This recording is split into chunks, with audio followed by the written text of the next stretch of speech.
But one of Africa's biggest cancers is that Africans, for whatever reason, seem insistent on electing leaders who've built nothing and then wonder why they build nothing. We elect clowns and then give them the seat of the headmaster's office.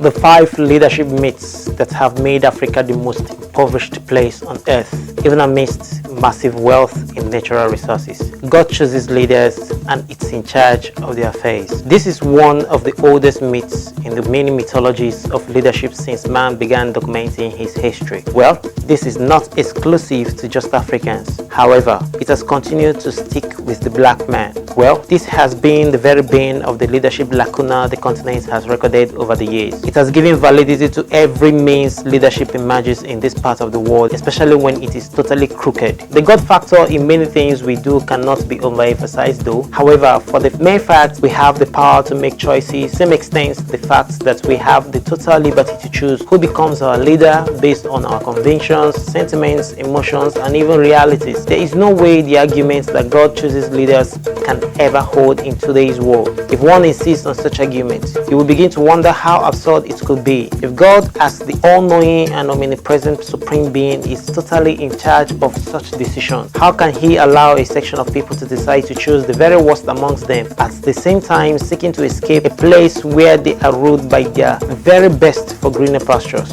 Leadership, especially political leadership, is the collective responsibility of the people and never in the hands of any supernatural power. When we are determined to get it right, nothing stops us. The second myth is leadership is not necessarily a true reflection of the values of the people. Well, this is a lie and we all know it. Though we could keep pretending not to, leaders are never aliens from the society which they adjudicate authority on. They emerge from us, they espouse every sentiment that makes us look up to them, choose them, and support them, thereby giving them legitimacy. Number 3rd myth, you are powerless in the face of bad leadership and maladministration. Of course, this is totally untrue. Leadership, especially political leadership, can make or mar futures and destinies. In countries like Venezuela, North Korea, Eritrea, and many others, dreams have been ruined and lives mortgaged because of the policies and leadership style adopted in the political spectrum of the country. Food crises, wars, economic meltdown, lack of opportunities, economic immigration, poverty, crime, and many other social vices negating human capital development and socio-economic as well as socio-political harmony are directly connected to the kind of political leadership in play in every given territory.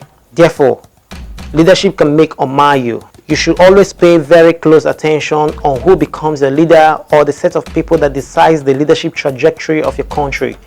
Your destiny invariably depends on both their decisions and indecisions. The 4th myth, you certainly cannot solve a problem aligning and dining with the same set of people who created the abusive system and sustain the problem from the beginning. You have to distinguish yourself, have a defined principle, and daily strive hard to live by the core tenets of those principles. You should be a replica of what you want the people you lead to be. A typical example in modern history is Lee Kuan Yew, the man who is widely recognized as the founding father of Singapore for his leadership in turning a poor country into a developed country, and from a very poor fishing island to one of the most visited financial hotbeds of the world. The 5th and the final myth, leadership is so complex, therefore it's rocket science. Leadership is not rocket science. It is not difficult, but it requires hard work. As Prime Minister of Singapore from 1959, when Singapore gained full self-government from the British, until 1990, when he stepped down, late into his life, he remained the dominant personality and driving force in what he called a first world oasis in a third world region. The nation reflected the man, efficient, unsentimental, incorrupt, inventive, forward-looking, and pragmatic. We are ideology-free, Mr. Lee said in an interview with the New York Times in 2007, stating what had become in effect Singapore's ideology. Does it work? If it works, let's try it. If it's fine, let's continue it. If it doesn't work, toss it out, try another one. Good leaders are flexible, vision-oriented, and above all, character-disciplined. Our leadership in Africa and Nigeria in particular is totally the opposite.